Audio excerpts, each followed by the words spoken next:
പ്രതിപക്ഷ നേതാവ് വി.ഡി. സതീശന്റെ രാഷ്ട്രീയ നിലപാടുകളെ പരിഹസിച്ച് മന്ത്രി പി. രാജീവ് രംഗത്ത്. പ്രതിപക്ഷ നേതാവിന് യഥാർത്ഥത്തിൽ എന്തുപറ്റിയെന്നറിയില്ലെന്നും അദ്ദേഹം ഓരോ ദിവസവും ഓരോന്നാണ് പറയുന്നതെന്നും മന്ത്രി വിമർശിച്ചു.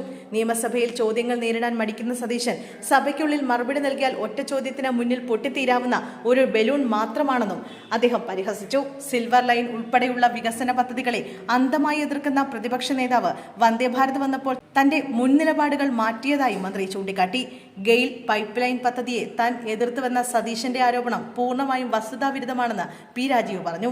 ഗെയിൽ ഭൂമിക്കടിയിലെ ബോംബാണെന്ന് താൻ പറഞ്ഞതായി തെളിയിക്കുന്ന വീഡിയോ ഉണ്ടെങ്കിൽ അത് പുറത്തുവിടാൻ അദ്ദേഹം പ്രതിപക്ഷ നേതാവിനെ വെല്ലുവിളിച്ചു. സ്പ്രിംഗ്ലർ, AI ക്യാമറ തുടങ്ങിയ വിഷയങ്ങളിൽ കോടതിയെ സമീപിച്ച സതീശന്റെ നടപടികളെയും മന്ത്രി വിമർശിച്ചു. ആ കേസുകളെല്ലാം ഇപ്പോൾ ഏതവസ്ഥയിലാണെന്ന് അദ്ദേഹം സ്വയം പരിശോധിക്കണമെന്നും മുമ്പ് പറഞ്ഞ കാര്യങ്ങൾ പൊതുസമൂഹത്തിന് മുന്നിലുണ്ടെന്നും മന്ത്രി ഓർമ്മിപ്പിച്ചു. പ്രതിപക്ഷ നേതാവിന്റെ സമീപകാല പ്രസ്താവനകൾ നീതിന്യായ സംവിധാനത്തെ പോലും അധിക്ഷേപിക്കുന്ന തരത്തിലുള്ളതാണെന്ന് മന്ത്രി കുറ്റപ്പെടുത്തി.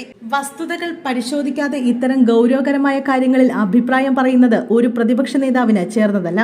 കേരളത്തിൽ സർക്കാർ നടപ്പിലാക്കുന്ന ഏതൊരു വികസന പദ്ധതിയെയും എതിർക്കുക എന്നത് മാത്രമാണ് സതീശന്റെ ഇപ്പോഴത്തെ രീതിയെന്നും ഇത്തരം സമീപനങ്ങൾ ജനങ്ങളോടുള്ള ക്രൂരതയാണെന്നും മന്ത്രി വ്യക്തമാക്കി.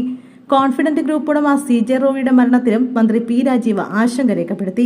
വ്യവസായികളെ കടുത്ത മാനസിക സംഘർഷത്തിലേക്ക് തള്ളിവിടുന്ന രീതിയിലുള്ള നടപടികൾ കേന്ദ്ര ഏജൻസികളുടെ ഭാഗത്തുനിന്നുണ്ടാകുന്നുണ്ട്. റോയിയുടെ മരണത്തിന് പിന്നിലെ ദുരൂഹതകൾ പുറത്തു കൊണ്ടുവരാൻ വിശദമായ അന്വേഷണം വേണമെന്നും ഇത്തരം സംഭവങ്ങൾ വ്യവസായ മേഖലയ്ക്ക് തിരിച്ചടിയാണെന്നും മന്ത്രി കൂട്ടിച്ചേർത്തു.